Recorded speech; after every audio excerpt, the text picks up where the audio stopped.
Cinema ലോകത്ത് വലിയ തരംഗം സൃഷ്ടിച്ച ഒന്നായിരുന്നു ലിസിയുടെയും പ്രിയദർശന്റെയും വിവാഹം.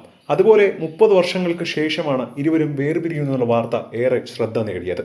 ഇരുവർക്കുമിടയിൽ ഇത്രയും വർഷത്തിനു ശേഷം മക്കളെല്ലാവരും വളർന്ന് സിനിമയിലേക്ക് എത്തിയതിനു ശേഷം എന്തിനായിരുന്നു ഇങ്ങനെ ഒരു വിവാഹമോചനമെന്ന് പലരും ചോദിച്ചുകൊണ്ട് അന്ന് രംഗത്ത് വന്നിട്ടുണ്ടായിരുന്നു. ഇപ്പോഴിതാ ആദ്യമായി വർഷങ്ങൾക്ക് മുൻപ് പിരിയാനുണ്ടായ കാരണം വെളിപ്പെടുത്തി രംഗത്തെത്തിക്കുകയാണ് സംവിധായകനായ പ്രിയദർശൻ. താനും ലിസിയും വളരെയധികം പ്രേമിച്ചാണ് വിവാഹം കഴിച്ചത്. എന്നാൽ ഈ ഒരു ബന്ധം അവസാനിപ്പിച്ച് മുന്നോട്ട് പോകാമെന്ന തീരുമാനം ഞങ്ങൾ എടുക്കുമെന്ന് ഒരിക്കലും മുൻപ് വിചാരിച്ചിട്ടുണ്ടായിരുന്നില്ല. സത്യം പറഞ്ഞാൽ ആ ഘട്ടങ്ങളിൽ ഇരുവർക്കുമിടയിൽ വിരസതയും ഈഗോയും കടന്നു വന്നതാണ് അകൽച്ചയ്ക്ക് പ്രധാനമായ കാരണം.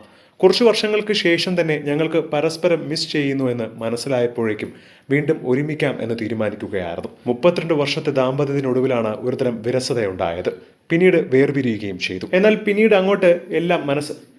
പിന്നീട് അങ്ങോട്ടുള്ള ജീവിതത്തിൽ അവളില്ലാതെ തനിക്ക് പറ്റില്ലെന്നും ഞാനില്ലാതെ അവൾക്കും പറ്റില്ല എന്ന് ബോധ്യമായി തുടങ്ങി. അങ്ങനെ വീണ്ടും ഒരുമിക്കുകയായിരുന്നു.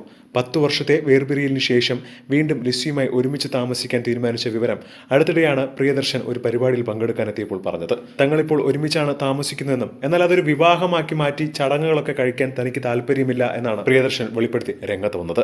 എന്താണ് ഇതിനെക്കുറിച്ചുള്ള നിങ്ങളുടെ അഭിപ്രായം? എന്താണ്? മറക്കാതെ കമന്റ് ചെയ്യുക.